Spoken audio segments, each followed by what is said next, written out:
오늘 우리에게 주신 하나님의 말씀은 신약성경 갈라디아서 1장 6절에서 10절 말씀, 신약성경 302페이지.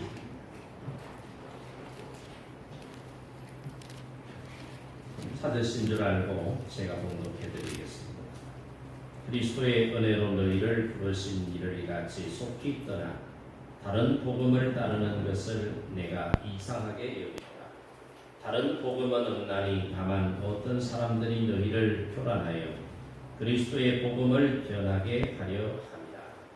그러나 우리나 혹은 하늘로부터 온 천사라도 우리가 너희에게 전한 복음 외에 다른 복음을 전하면 저주를 받을지어다. 우리가 전에 말하였거니와 내가 지금 다시 말하노니 만일 누구든지 너희가 받은 것 외에 다른 복음을 전하면 저주를 받을지어다. 이제 내가 사람들에게 좋게 하랴 하나님께 좋게 하랴 사람들에게 기쁨을 구하랴 내가 지금까지 사람들의 기쁨을 구하였다면 그리스도의 종이 아니니라. 아멘. 오늘 9월 셋째 주일날 하나님 앞에 나와서 예배드리는 여러분 모두를 주님의 이름으로 축복합니다.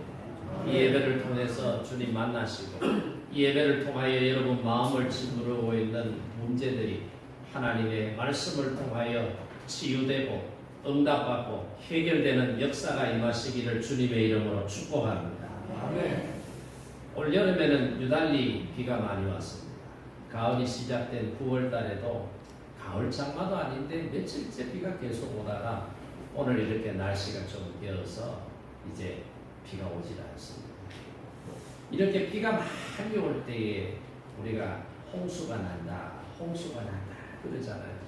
우리 교회 주변에도 보면 낙동강이라고 하는 큰 강이 있는데 그 강에도 비가 많이 오면 이런 뻘물들이 강둑 이렇게 채워져서 물이 흐르는 모습을 보게 됩니다. 그런데 이렇게 비가 많이 오고 강에 물이 가득 차면 물이 많기 때문에 먹을 물 걱정 안 해도 되겠다 싶은데 홍수 기간에 보면 정작 문제가 뭐냐? 마실 물이 없다라고 하는 겁니다.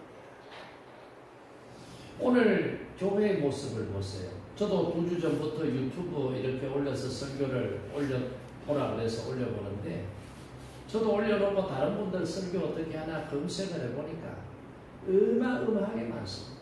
CBS, CTS 좀 규모가 있는 교회에서는 홈페이지를 만들어 놓고 거기에 설교를 올리고 다시 말하면 지금 우리가 살고 있는 이 시대가 설교의 홍수 시대다 그렇게 말할 수도 있겠다는 생각이 들었습니다. 그런데 홍수가 나면 물이 많지만 정작 마실 물이 없는 것처럼 이렇게 많은 설교하는 사람들이 설교를 매체를 통해서 올려놓았는데 그 설교들을 다 들어본 건 아니고 물론 제 설교도 마찬가지만은 정말 진리의 말씀 가운데 복음적인 설교를 하고 있느냐 복음적인 메시지가 말씀을 사모하는 성도들에게 한국교회 성도들에게 바르게 전달이 되고 있느냐는 생각을 한번 해볼 때에 그렇지 않을 수도 있겠구나. 설교하는 나라도 정성껏 설교를 준비하고 하나님의 말씀을 복음에 근거해서 바르게 전달하고 가르쳐야 되겠다는 다짐을 다시 한 번 더 하고 오늘 이 강단에 서게 되었습니다. 물이 많은데 마실 물이 없다. 설교는 많은데 복음에 근거한 진리의 말씀들이 부족한 시대를 우리가 살아가고 있다. 여기에 참 어려운 문제들이 많은 것 같습니다. 교회도 많은데 정말 진리의 바로선 교회가 얼마나 될까? 복음은 많은데 가짜 복음이 아니라 진짜 복음은 얼마나 될까? 비단 이 문제는 오늘을 살아가는 저와 여러분만의 문제는 아닌 것 같습니다. 오늘 말씀에도 보면 사도 바울이 이 갈라디아 교회 성도들에게 인사를 하고 난 다음에 바로 갈라디아 교인들을 책망하고 있습니다. 6절 말씀해 보세요.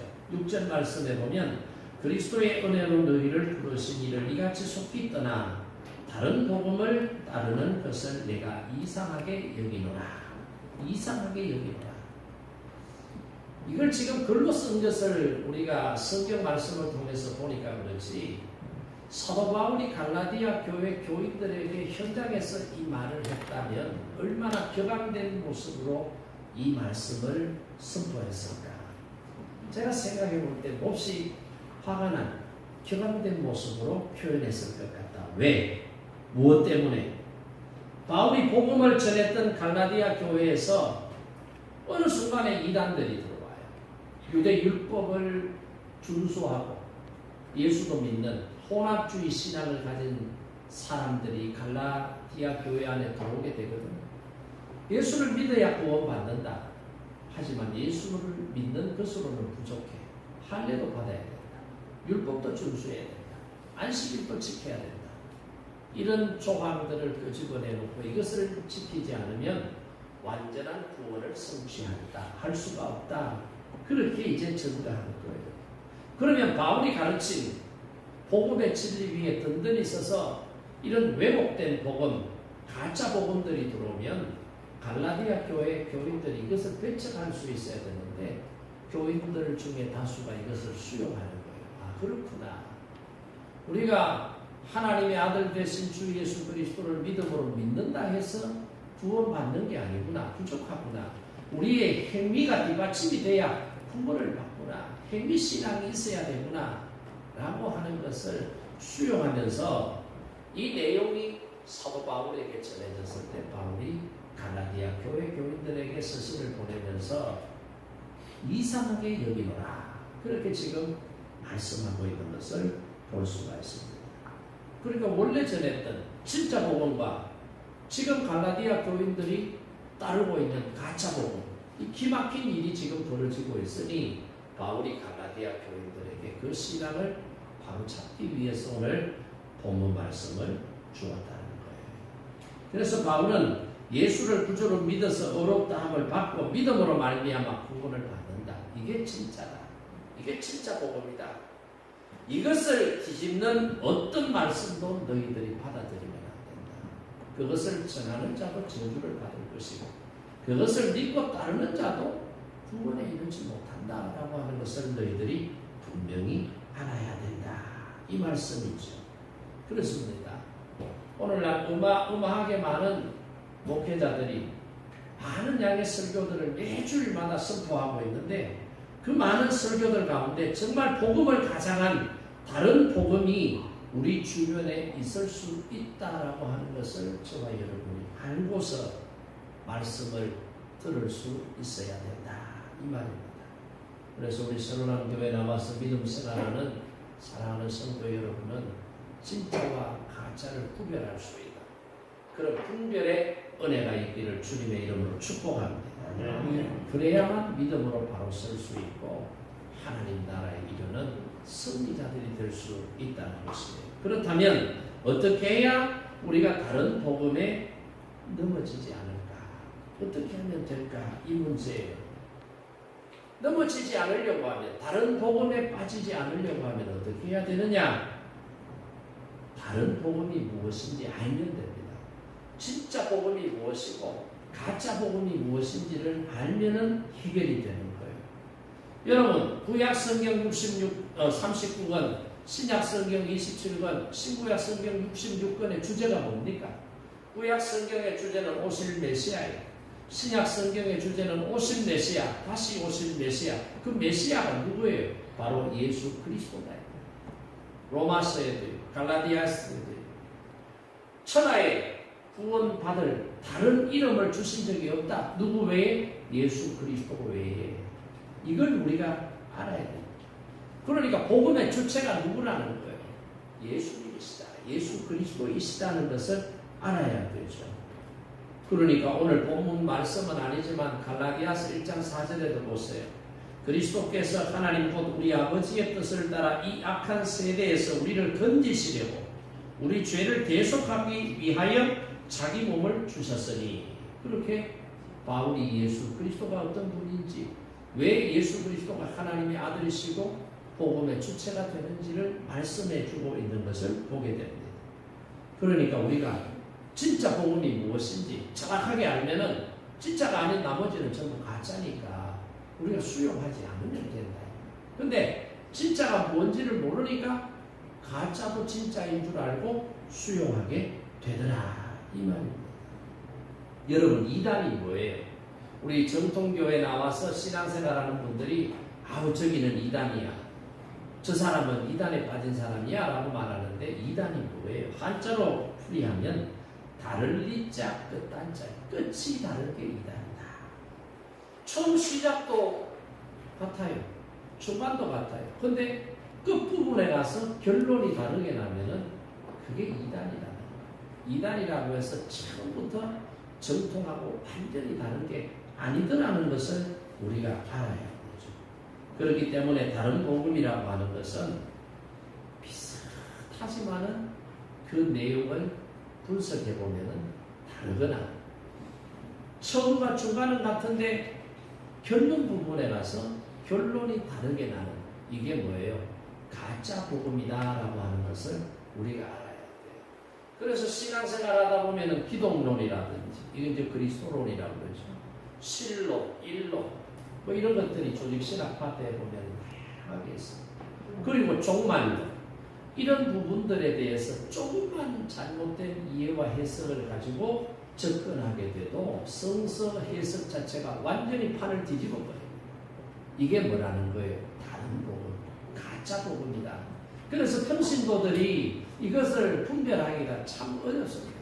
자기가 좋아하는 사람이 말을 하면은 말의 내용은 듣질 않아요. 말의 내용은 듣질 않고 자기가 좋아하는 사람이 말하니까 다 맞다고 생각해요. 그러니까 메시지가 중요한데 메시지는 보질 않고 메신저, 그것을 전달하는 사람을 보다 보니까 잘못된 신앙, 다른 복음, 가짜 복음에 빠질 확률들이 굉장히 우리의 일상생활 속에서도 비일비재하게 일어날 수 있다는 것을 우리가 알아야 됩니다. 여러분, 참기름 보세요. 그 참기름, 국산 참기름, 중국 참기름, 그 설명 안 하면 여러분 어떻게 알겠어요?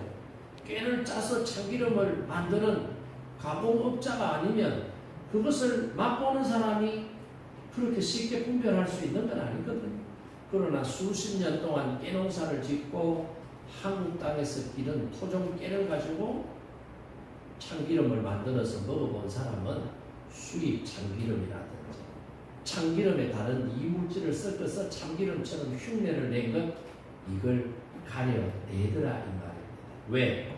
그 분야에 있어서는 이분이 전문가이기 때문에. 그래서 우리 교회 나와서 신앙생활하는 우리 평신도들이 진짜 하나님의 말씀을 바르게 하려고 하면 어떻게 해야 돼요? 많이 배워야 됩니다. 성경 말씀도 많이 읽어야 되고, 성경 말씀 속에 나오는 단어 하나를 붙잡고 이 단어 속에 나오는 의미가 무엇인지 정확하게 이해하고 그 의미를 찾으려고 하는 이 노력이 없으면은 여러분 신앙생활하는데 어려움이 있다, 한계가 있다는 것을 우리가 알아야 돼요. 아니 목사님, 우리 평신도들은 직장이 따로 있고 이런데 그 직장 생활하면서 어떻게 그걸 다 할 수가 있어요? 목사님이면 뭐 신학 공부도 하고 목회가 전문이니까 뭐 성경책 펴놓고 주석책 찾아놓고 뭐 신간서적 찾아놓고 연구하고 분석하고 참고하면 되지만 우리 같은 사람들이 어떻게 그럴 시간도 없고 어렵지 않습니까? 라고 말할 수가 있어요. 그러면 여러분 어떻게 좋은 목회자를 만나야 돼요. 진짜 말씀의 바로선 가짜 복음이 아니라 진짜 복음을 선포하고 가르치는 목회자를 만나게 되면 여러분이 그렇게 수고하고 힘들이지 않더라도 이런 문제들은 해결이 된다 이 말이에요. 그런데 요즘은 세상에 진짜가 가짜 같고 가짜가 진짜 같으니까 이게 이제 또 문제가 되잖아요. 여러분 가짜 짝퉁이라고 말하는데 이게 지금 많이 생기면은 사회 질서가 무너지게 되고요. 경제 체계가 무너지게 됩니다. 남들은 그거 하나 만들기 위해서 수십 년 동안 엄청난 돈과 인력을 투자해서 하나를 만들어 놨는데 어떤 사람은 그걸 싹 빼내가서 비슷하게 만들어 놓고 마치 자기가 만든 것처럼 자기 것이 진짜인 것처럼 둔갑을 시켜버리게 되면 사회 질서가 무너지게 되고 경제 체계가 무너진다는 거예요. 신앙도 마찬가지다. 그러니까 여러분 믿음 생활하는데 정말 조금 시간을 투자하시더라도 바른 복음을 전도하는 목회자를 찾으시고 바른 목회자 밑에서 바른 신앙생활을 해야지 우리가 바른 길을 걸어갈 수 있다. 믿음 생활도 바르게 할 수 있다는 것을 우리가 한 번 더 생각을 해봐야 돼요. 그러니까 복음도 마찬가지. 바른 복음, 진짜가 아니기에 가짜가 있다 이 말입니다. 다 목사라고 해서 목사가 아니에요. 저도 목사지만은 제 자신의 모습을 볼 때 어떤 때는 한탄스러울 때가 있어요. 사도 바울이 개탄을 하잖아요. 오호라 나는 곤고한 자라 누가 이 사망에서 나를 건져내랴. 만삭 떼어나지 못한 자와 같도다. 원하는 선을 행치 못하고 원치 아니하는 악만 행하다. 그게 바울의 이야기가 아니라 제 모습이라는 것을 순간순간 깨닫게 되거든요. 이러면서 내가 목회를 한다고 교인들 앞에서 목사라고 내가 말씀을 선포하고 가르칠 수 있을까? 그런 자책감이 들 때는 얼마나 많은지. 그거 여러분 저도 믿지 마세요. 좋은 목회자, 바른 목회자를 찾아야 되는데 제가 가짜라고는 말 안 하고 말하지는 않습니다만 가짜는 아닙니다만 저도 그렇게 좋은 목사는 아니에요. 제 삶이 그렇게 윤리적이고 도덕적이고 인성이 좋고 성품이 좋고 인격적이냐 제 자신을 제가 평가해보면 그렇지 않더라고요. 그러니까 여러분 진짜 기도하시고 진짜 진리의 말씀에서 하나님의 말씀을 바로 가르치고 선포하는 그런 열정과 그런 소양과 그런 삶의 모습을 가지고 있는 목회자를 만나야 그런 말씀을 들어야 여러분의 영의 건강이 좋아집니다. 음식도 여러분 건강한 음식을 먹어야 몸이 건강하잖아요. 막 나쁜 음식 당장에 상한 음식을 먹어보세요. 배 안에서 막 난리가 납니다. 하나님의 말씀은요 우리가 한순간 한 끼 먹는 음식보다 더 주는 그게 당장에 표로 안 나타나더라도 그게 누적이 되게 되면은 우리의 영혼이 실족을 당하고 죽음을 맞이할 수밖에 없는 중대한 문제라고 하는 것을 우리가 알아야 된다. 그래서 사도 바울은 오늘 뭐라고 그랬어요? 6절에서 9절 말씀 우리 한 목소리로 다시 한번 읽어볼게요. 이 말씀이 너무너무 중요한 말씀인데 6절에서 9절 말씀 우리 한 목소리를 한번 읽어봅니다. 그리스도의 은혜로 너희를 부르신 이를 이같이 속히 떠나 다른 복음을 따르는 것을 내가 이상하게 여깁니다. 다른 복음은 없나니 다만 어떤 사람들이 너희를 교란하며 그리스도의 복음을 변하게 하리라. 그러나 우리나 혹은 하늘로부터 온 천사라 우리가 너희에게 전한 복음 외에 다른 복음을 전하면 저주를 받을 것입니다. 우리가 전에 말하였거니와 내가 지금 다시 말하노니 만일 누구든지 너희가 받은 것 외에 다른 복음을 전하면 저주를 받을지어다. 여러분 보세요. 바울은 자신의 전한 복음을 소개하면서 자신이 전한 복음 외에 다른 복음을 전하면 저주를 받는다. 8절에서도 한 번 얘기, 9절에서도 한 번 더 반복하면서 강조하고 그러면서 단호하게 다른 복음, 가짜 복음을 딱 끊고 있는 모습입니다. 그 다른 복음을 전하는 사람이 자가 천사라 할지라도 천사에게도 하나님의 저주가 임한다. 그렇게 강력하게 말하고 있죠. 이건 뭐예요? 복음에는 타협이 있다 없다? 없다. 복음에는 타협이 없습니다. 세상 사람들이 다른 종교를 가진 사람들이 무신론자들이 기독교가 왜 이렇게 배타적이냐? 다른 종교는 수용을 하는데 왜 개신교회 교인들만 다른 종교를 인정하지 않고 각을 세우고 니들이 믿는 그리스도교만 진리라 그리스도 외에는 구원이 없다고 왜 말을 하느냐? 너무 편협하고 배타적이다 라는 말을 공격을 엄청 많이 받잖아요. 그럴 수밖에 없어요. 천하의 예수 외에 구원받을 다른 이름을 하나님께서 우리에게 주신 적이 없기 때문이에요. 있으면 믿으면 돼요. 없기 때문에 그렇다. 그래서 여러분 모임을 갖는다든지 안 믿는 사람들하고 이야기를 할 때 보세요. 복음을 전하면은 굉장히 편협한 사람, 확 막힌 사람 취급을 받을 때가 많이 있잖아요. 그게 바른 복음이다 이 말입니다. 거기에서 종교 다원주의를 끌고 와서 이런 종교도 저런 종교도 시대가 다르고 문화가 다르고 인종이 다르기 때문에 절대자를 향해 부를 때에 교회에서는 여호와 하나님이라고 부르고 저 중동에 사는 사람들은 알라라고 부르고 어떤 데는 이렇게 부르고 저렇게 부르고 다양하게 이름을 부를 따름이지 절대자 한 분 똑같기 때문에 나아가는 길은 달라도 마지막 종착역은 같다. 그러니까 이 세상에 있으면 어떤 종교를 믿더라